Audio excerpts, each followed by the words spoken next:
Hello everyone, कैसे हैं आप सब लोग। Welcome back to city virtual classroom Dehradun. बैन खिलराड़ा क्लास 9th का और अपना मैथ्स का जो रिवीजन हमारा चल रहा है उसको कंटिन्यू करेंगे। इसमें कुछ क्वेश्चन हम कर रहे हैं 9th 10th से रिलेटेड। पूरी एक्सरसाइज में रिवीजन जो चलेगा 9th 10th मिक्स चलेगा। जैसे कि आपने इससे आगे कल हम करेंगे सिमिलरिटी ऑफ ट्राइंगल्स पे हम बात करेंगे, जो कि कॉन्ग्रुएंसी ऑफ ट्राइंगल्स का एडवांस वर्जन है जो आप 10th क्लास में देखेंगे। ठीक है, वो तो हम कल डिस्कस करेंगे। फिलहाल आज हम मैनिपुलेशन पे ही स्टिक रहते हैं। तो ये क्वेश्चन है आपका, एक टॉय है, खिलौना है, is in the form of a cone of radius 3.5 centimeter mounted on a hemisphere of same radius. The total height of the toy is 15.5 centimeter. Find the total surface area of the toy. एक खिलौना 3.5 centimetre त्रिज्या वाले एक शंकु के आकार का है जो कि समान त्रिज्या वाले एक अर्धगोले पर रखा है। खिलौने की कुल ऊंचाई 15.5 सेंटीमीटर है। खिलौने का कुल पृष्ठीय क्षेत्रफल ज्ञात करें। तो ये क्वेश्चन है। अब इस पे आपको आंसर यहां बताना है। कैलकुलेटिव रहेगा, इजी है, बट कैलकुलेटिव रहने वाला है क्योंकि मैनिपुलेशन का नाम ही यहाँ कैलकुलेशन, इसमें अच्छी खासी कैलकुलेशन होने वाली है। ठीक है, तो पहले फिगर बनाएंगे उसका कि फिगर क्या लगता है आपको, फिगर किस तरीके से होगा, फिर उस पर हम आगे बात करते हैं। चलिए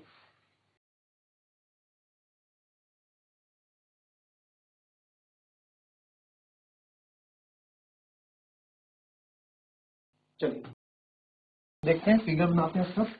एक खिलौना 3.5 सेंटीमीटर त्रिज्या वाले एक शंकु के आकार का है जो कि एक समान त्रिज्या वाले अर्धगोले पर रखा है। ठीक है, अर्धगोला यानी हेमिस्फीयर, ये आपका हेमिस्फीयर हो गया। ठीक है, और इसी पे जो बोल रहे हैं, इसी पे हमने क्या है, एक कोन यहाँ पे रखा हुआ है,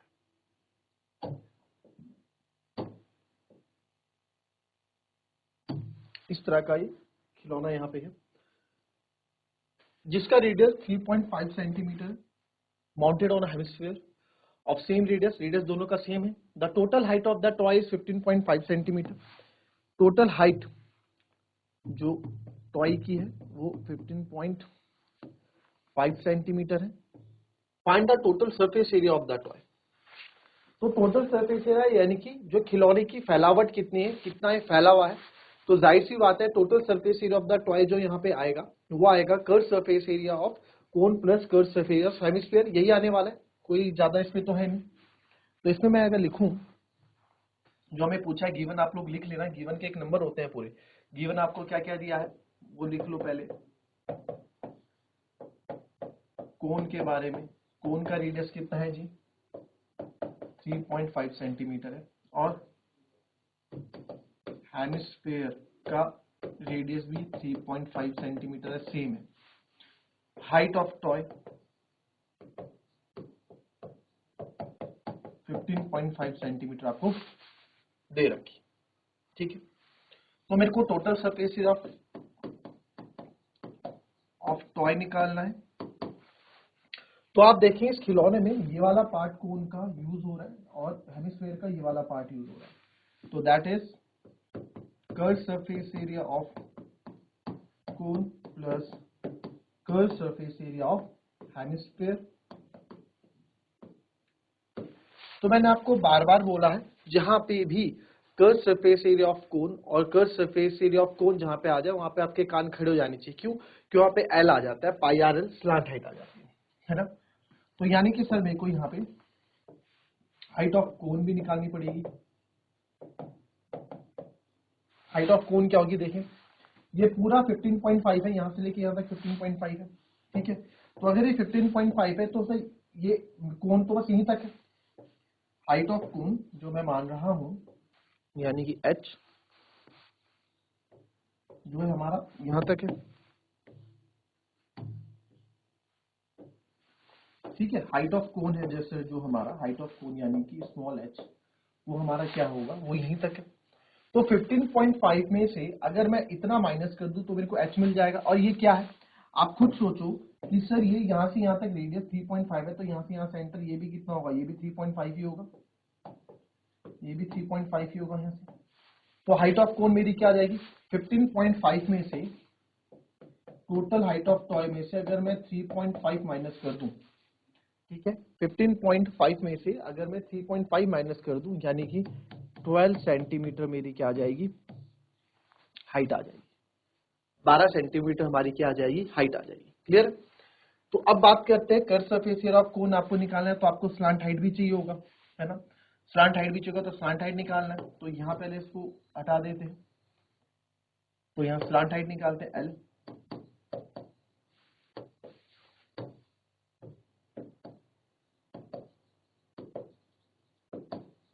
स्लांट हाइट ऑफ टॉय यानी कि L.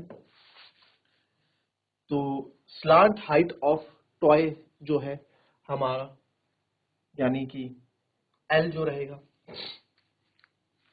Slant height of toy. तो स्लांट हाइट ऑफ टॉय जो है एल,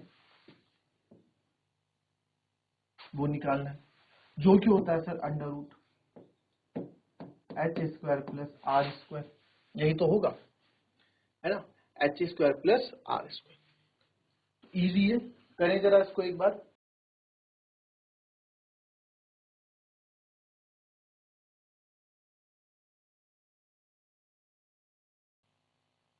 चलिए आ गया, एच स्क्वायर, एच आपका 12 आया सर, आर स्क्वायर, आर आपने 3.5 का स्क्वायर दिया, तो एल हो गया 12 का स्क्वायर 144, 3.5 का स्क्वायर यानी कि 35 का स्क्वायर अगर मैं लिखूं, 5 का स्क्वायर 25 और 3 का स्क्वायर 3 और 4 12, 12.25 ये हो।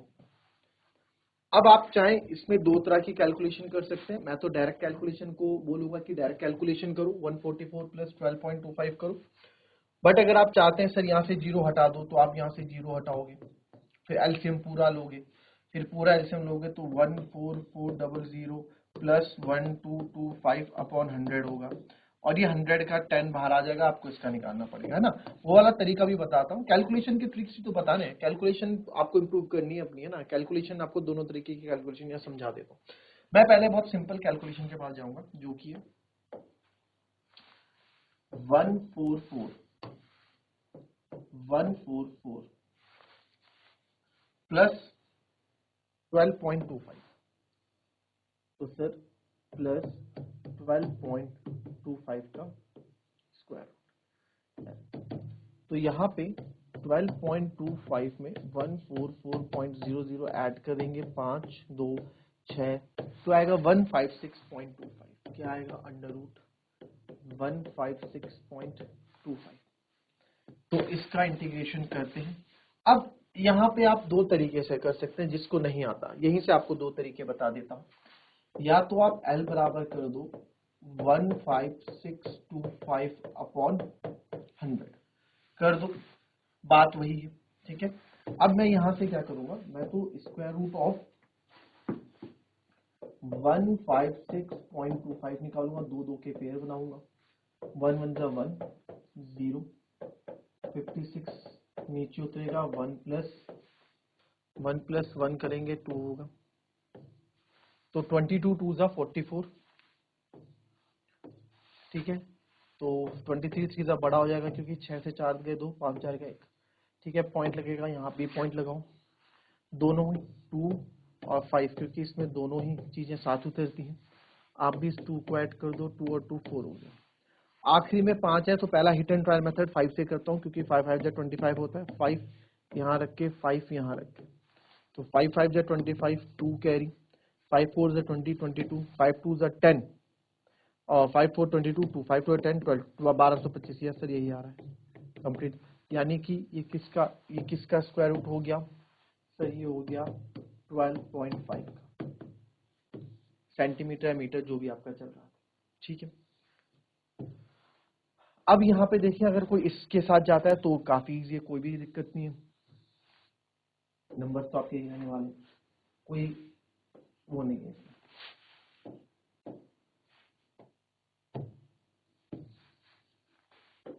पॉइंट हट जाएगा, ठीक है। तो 15625 का कर रहा हूँ, 15625 का सेम ऐसे ही रहेगा, उस पॉइंट हट जाएगा, इसका स्क्वायर रूट निकालोगे तो L इक्वल्स टू आ जाएगा 125 और 100 का हो जाएगा, रूट 100 का हो जाएगा 10, तो 12.5 यहाँ से भी आ जाएगा, है ना, रूट 100 का 10 हो जाएगा, तो दोनों जगह से आप देखोगे 12.5 ही आपका आंसर आएगा, ठीक है। वो आप पे डिपेंड करता है आप कैसे करेंगे। Now total surface area of toy, curved surface area of cone plus curved surface area of hemisphere. तो total surface area of toy, curve surface area of cone होता है पाई आर एल, और ये होता है 2 pi r square. Pi r common ले लूंगा क्योंकि रेडियस दोनों के लिए सेम है, l plus r, 2l plus r, sorry, है ना, 2 not 2l, it's l plus 2r। नहीं, क्या हो रहा है, पाई आर कॉमन लिया तो अंदर बचेगा l प्लस 2r। ठीक है, पाई की वैल्यू आप 22/7 रखेंगे, रेडियस आपका 3.5 है, स्लांट हाइट आपकी 12.55 है, प्लस 2 इंटू 3.5 आप लेंगे, कैलकुलेट करेंगे। इसको मैं थोड़ी देर के लिए हटा देता हूँ यहाँ पे ऐसे। ठीक है, कैलकुलेट करेंगे तो 7 1 जा 7, 7 5 जा 35, इस 10 को पूरा कैंसिल कर देता हूँ क्योंकि हो रहा है 5 1 जा 5, 5 2 जा 10 और 2 से 11 टाइम ये हो रहा है। ठीक है, तो अब यहाँ पे हमारे पास जो बचा यह आया sir total surface area 11 bracket में है 12.5 प्लस 3.5 इंटू 2 हमें पता है 7 होता है, 12.5 प्लस 3.5 इंटू 2 7 होता है। तो मैं यहाँ पे क्या करूँगा, 12.5 प्लस 7.0, 5 7 2 9, 19.5, तो 11 इज इक्वल टू होता है 11 इंटू 19.5, ये होगा 11 5 जा 55, 5 कैरी, 11 9 जा 11 5 जा 55, 5 कैरी, 11 9 जा 99, 99 और 5 104, 10 कैरी, 11 1 जा 11, 11 और 10 21, 21 तो 214.5 मीटर या सेंटीमीटर का जो था वो आपका टोटल सरफेस एरिया हो जाएगा। ठीक है, इजी था, सारा कैलकुलेशन यहाँ पे स्लांट हाइट को निकालने के बेस था, बाकी कैलकुलेशन पूरी इजी थी। कॉपी कर लेंगे, फिर नेक्स्ट क्वेश्चन पे आते हैं।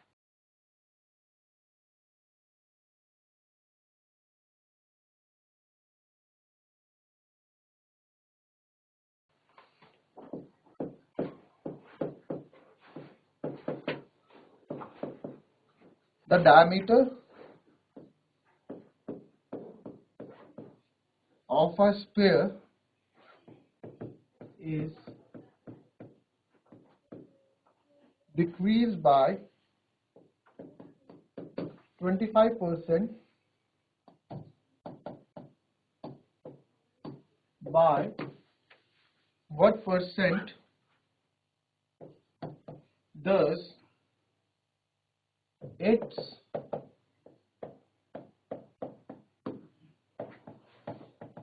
curved surface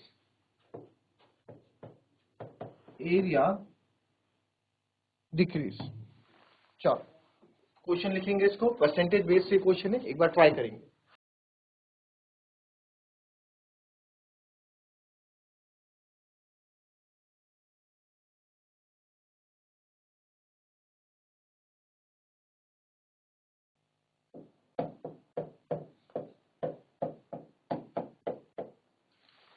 Let the diameter of sphere is decreased by 25%। ठीक है, तो let the diameter of sphere decrease हुआ है ना, तो diameter 25, तो पहले रेडियस देख लेते हैं। ठीक है, तो let the radius be r, diameter अगर d है, ठीक है, तो इसका रेडियस r होगा, तो diameter क्या होगा, देन डायमीटर क्या होगा 2r हो जाएगा, डायमीटर 2r हो जाएगा। अब बोला कि diameter of sphere is decrease by 25%। ठीक है, तो यानी कि अगर ये 2r का 25% में निकालता हूं, ठीक है, आपको डिक्रीज करना है, तो आप यहाँ पे देखें, अगर यानी 2r का मैं 25% अगर निकालूं तो ये आएगा 25 4 और ये आ जाएगा यानी r/2। ठीक है, तो नाउ डिक्रीज डायमीटर मैं निकालूंगा,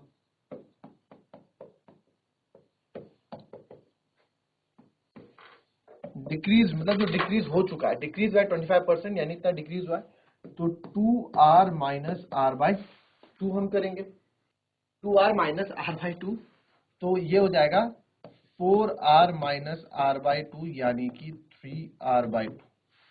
तो जो डिक्रीज डायमीटर मेरे पास आया 3 बाई 2 है। By what percent does it's curve surface area decreases. अगर डायमीटर इतना डिक्रीज हो गया है तो आप बताओ इसका कर्व सरफेस एरिया कितना डिक्रीज हो जाएगा।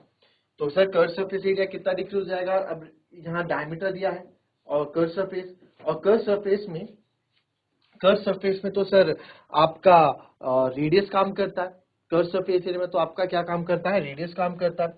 बट आप यहाँ पे बात कर रहे हैं डायमीटर की, तो डायमीटर से मैं क्या निकालूंगा यहाँ से, ठीक है। हम बात किसकी कर रहे हैं सर, आप बात कर रहे हो यहाँ पे डायमीटर की और बात कर रहे हो कर्व सरफेस एरिया की। कर्व सरफेस एरिया में रेडियस आता है पर डायमीटर नहीं आता, और गिवन हमें डायमीटर की वैल्यू दे रही है कि भाई ये डिक्रीज हो रहा है, इंक्रीज हो रहा है। तो कोई बात नहीं, आप यहाँ से निकाल दो। अगर डिक्रीज डायमीटर है तो डिक्रीज रेडियस कितना होगा, या न्यू रेडियस आप मान लो। डिक्रीज रेडियस क्या होगा, तो सर डिक्रीज रेडियस आपका यहाँ पे हो जाएगा 3r बाय 4, 3r बाय, ठीक है, 3r बाय 4।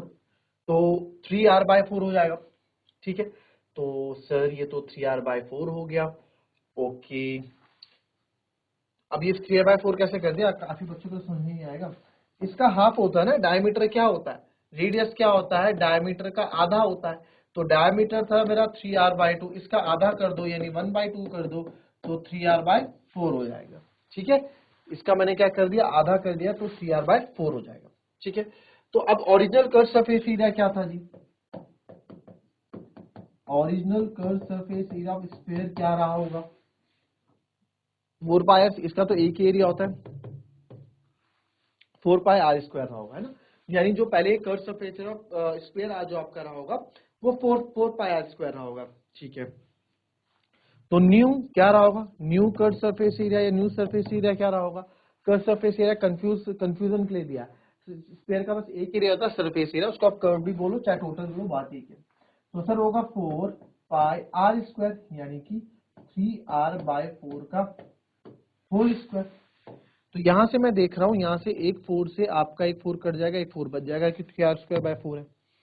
तो यहां से जो न्यू कर्व सरफेस मेरा आएगा, न्यू कर्व सरफेस एरिया मेरा आएगा 9 पाई आर स्क्वायर,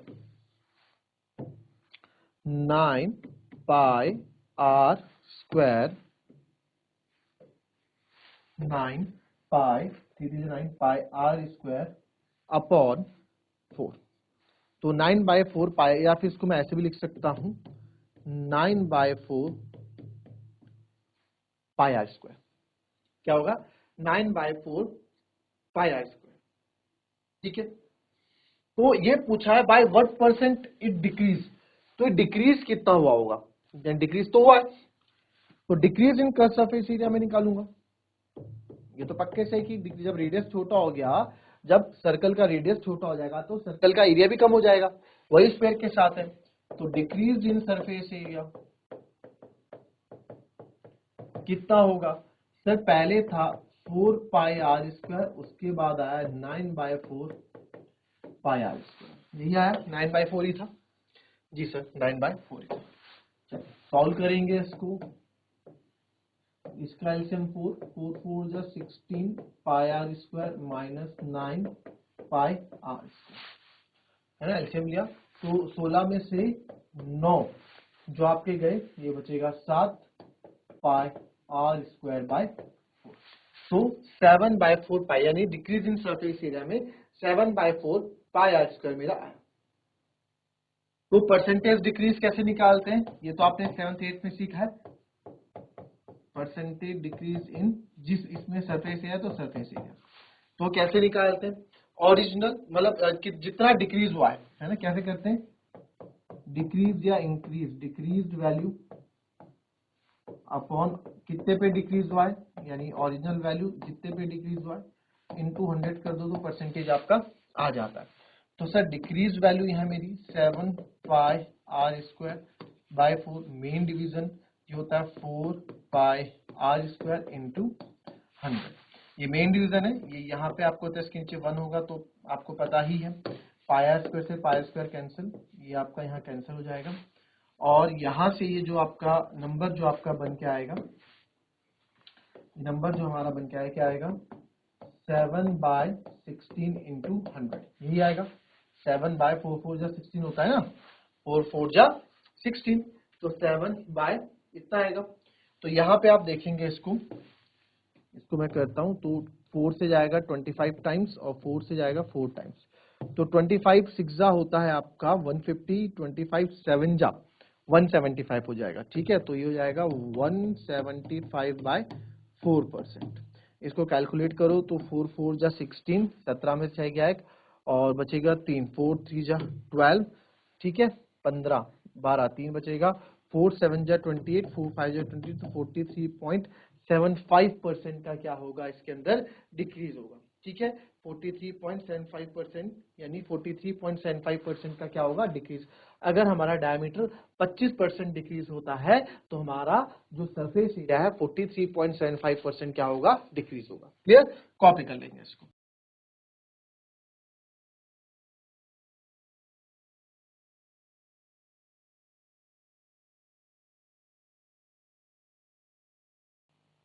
चलिए क्वेश्चन और, इसमें भी आप काफी बच्चे from a solid cylinder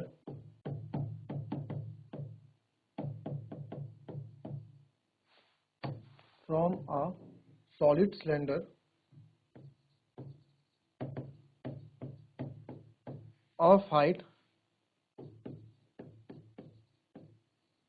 7 centimeter and base diameter जो है 12 centimeter, a conical cavity of same height, conical cavity of same height and same base radius is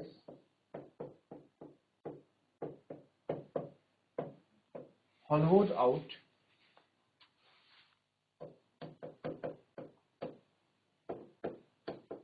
find the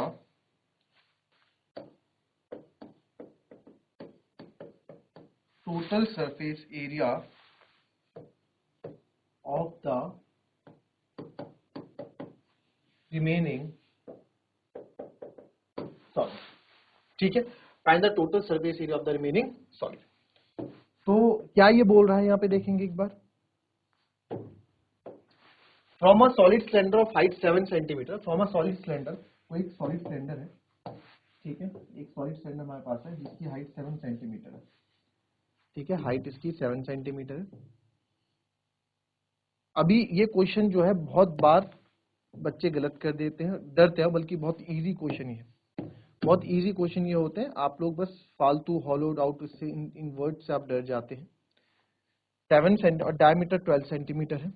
ठीक है, a conical cavity of same height and same base, इसी के अंदर से हमने कोन की कैविटी मतलब गड्ढा जिसको बोलते हैं, कॉनिकल गड्ढा हमने किया, इसको काटा, कैविटी यानी कॉनिकल कैविटी मैं इसको काटा हूं जिसका बेस और रेडियस सब सेम है।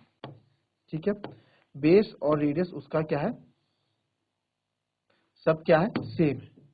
तो यहां से हमने एक कोन काटा, इससे कोन काट दिया हमने। ठीक है, base radius होलोड out, find the total surface area of the remaining solid. तो रिमेनिंग सॉलिड में कितना टोटल सरफेस एरिया बचा है वो आपको बताना। तो सिलेंडर की जो हाइट है वो 7 सेंटीमीटर दी गई है और जो डायमीटर है 12 है, तो यानी कि रेडियस आपका यहाँ पे हो गया 6। तो हमने इस लकड़ी के गुटके या लकड़ी के उससे हमने एक कोन काटा है। कोन काटा है तो कोन वाले आकार का आप खुद समझो, कोन ऊपर लकड़ी पूरी सॉलिड होती है, ऊपर से चीरा या ब्लेड से काटा या आरी से काटा या मशीन से काटा, काट काट के ऐसे तो वहां गड्ढा बन जाएगा, कॉनिकल गड्ढा बन जाएगा। तो आप मन में सोचो, आप जहां जहां पेंट कर सकते हो, जहां जहां आप कोन में या इस आकृति में आप पेंट कर सकते हो, वही आपका क्या होगा, वही आपका टोटल सरफेस एरिया होगा, वही आपका रिक्वायर्ड सरफेस एरिया होगा। ठीक है, तो इसमें क्या होगा, अब देखो इसमें कहां कहां आप पेंट कर सकते हो, उस पर मैं बात कर रहा हूं। तो अब देखो क्या पूछा आपसे, the total surface area of the remaining solid. Remaining solid की जितना हमारा रिमेनिंग सॉलिड बचा है उसका टोटल सरफेस एरिया आप बचाओ। तो मैं आपको बता देता हूं रिमेनिंग क्या क्या बचा होगा। एक तो curve surface area of cylinder बचा होगा, आपको इसमें फॉर्मूला रखना है, बस ये चीज हमें पता नहीं लगती है सिलेंडर का। भाई ये तो आगे वाले पार्ट में होगा ना, आगे वाले पार्ट, पीछे वाले पार्ट में तो क्या होगा, पेंट कर सकते हो आप, कर्व सरफेस ऑफ सिलेंडर, अंदर से उसने क्या। फिर इसमें क्या होगा आपका कर्व सरफेस एरिया ऑफ कोन होगा, ठीक है, वहां पे भी आप जो गड्ढा आप करोगे, जो आकृति आप बनाओगे उसमें तो आप पेंट करोगे ये, और साथ में आप कर्व सरफेस ये बेस में, अब बेस में थोड़ा उसने चीज थोड़ा दिया, उसी के अंदर तो उकेरा है, तो ये क्या हो जाएगा आपका एरिया ऑफ बेस। इन सब में क्या करना पड़ेगा आपको, पेंट करना पड़ेगा। इन सब में आप क्या कर सकते हैं, पेंट कर सकते हैं।